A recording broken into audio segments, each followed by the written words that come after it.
Evening. I'm gonna do a quick overview or a quick review of the Friday move in the charts. As I mentioned in my last video, I'm not going to trade Friday just because I had stuff going on at work.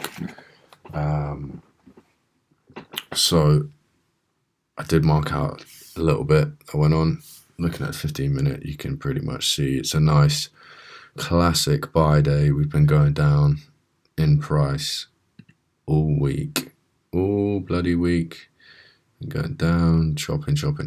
This is the bottom of the candle, and then Friday with this higher time frame daily optimal trade entry zone. You can see now we're starting to see the reaction, and I would anticipate going into this week that since we have accumulated all of this, all of these buy and sell orders have been filled, I would expect price to now begin to start pushing up. CPI highs. What else we got? This order block here. Probably see a push down from there. Look at the 4 hour. Yeah, we got. That was kind of filled. It depends how much the market wants to move, whether or not we see it come up past this high to fill this tiny imbalance up here. That might even be the following week, but looking at this, it looks like a pretty strong buy setup. Like even on the 4 hour chart, you can see we have a nice breaker structure across here, and we have traded back into this imbalance. I would expect that we start to see a push up higher, take this, which is nice to know actually, because price is actually looking a bit more readable at this point. We've got this big inverse up here on the S&P. So going back into the 15-minute, yeah, sweep these. I would expect that we take this soon. So that's fine. And before we go into the Friday move, just check the news for the week. So tomorrow, core retail and retail sales, 12:30. CPI again for Canada, almost said Canada. I don't anticipate that will have too much impact on the Nasdaq, possibly, or the S&P even. USD news. I got Fed meeting, Fed press conference. We will not be trading on Wednesday at all. Not touching it. Nope.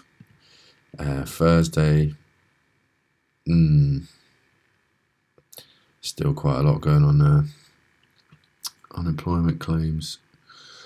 Okay, that's fine. We can maybe get a setup in on Thursday. I'd expect that with the Fed meeting on Wednesday that we'll see a big manipulation move. One side of liquidity will get absolutely whacked out.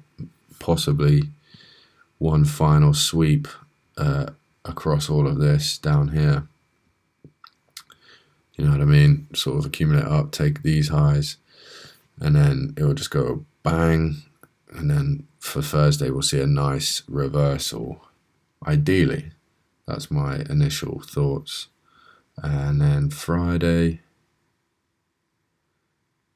core retail sales again for Canada.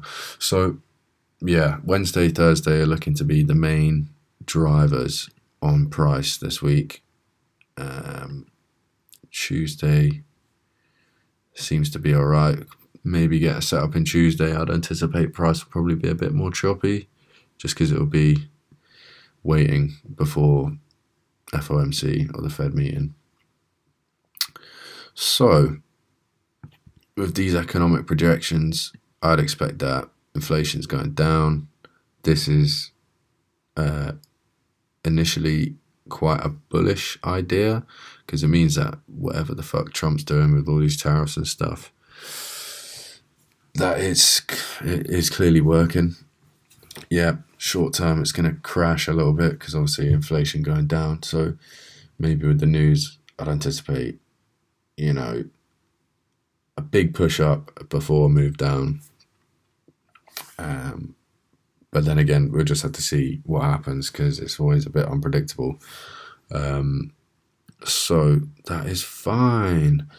Right. With Friday's move, is this all the way up to Friday? Yeah, it's perfect. Right. So you can see here, if you think about a daily candle, you've got initial push down, accumulation, the push up right before the session, and then we trade back down into this, not imbalance, into this order block here. So just mark that out quickly. It's not even done it. That's brilliant. Thank you. Right, so put that order block template on. Yeah, so you can see that's a pretty perfect retracement to the halfway point of that. Come back, one final sweep there, just to take out this resting liquidity, filled this imbalance completely, and then, you know, we get this move up here, trade back. So if that's on the 1 minute, oh, it's going to take a while to get there. Right, yeah, so you got breaker structure, fill all these buy and sell orders, price comes up into this point of interest, which was already tapped, but now you see we fill it. Here we've got a fair value gap formed after the breaker structure. Lovely. Let's do that on the 1 minute. Nice. So yeah, so this imbalance here was then filled, inversed it across, traded up into this, back down, tap this. You would have gone long here and targeting these highs, I guess. But top of that fair value gap, put the stop below that. So I think that would be like what, 1.5 to 1. It's an alright trade. When did that hit? 11 o'clock. Yeah, classic buy day. 11 o'clock, the initial high of the New York AM session gets taken, or it'll be London highs that get taken. So yeah, pretty nice move there. Drag that across just a little bit. Perfect. So you can see that we might actually have some lovely moves going on for next week. Yeah, before price accumulated there, and that is end of the weekly candle there. So what was I going to do? I was going to do overview, news review, and then an actual weekly summary. So I'm going to get my channel up quickly because I've got the pips in there. So yeah, initially with this, I had been writing and talking about my results in ticks rather than pips, and I didn't realize until towards the end of last week that I had been looking at ticks instead of pips. So basically what I've done in the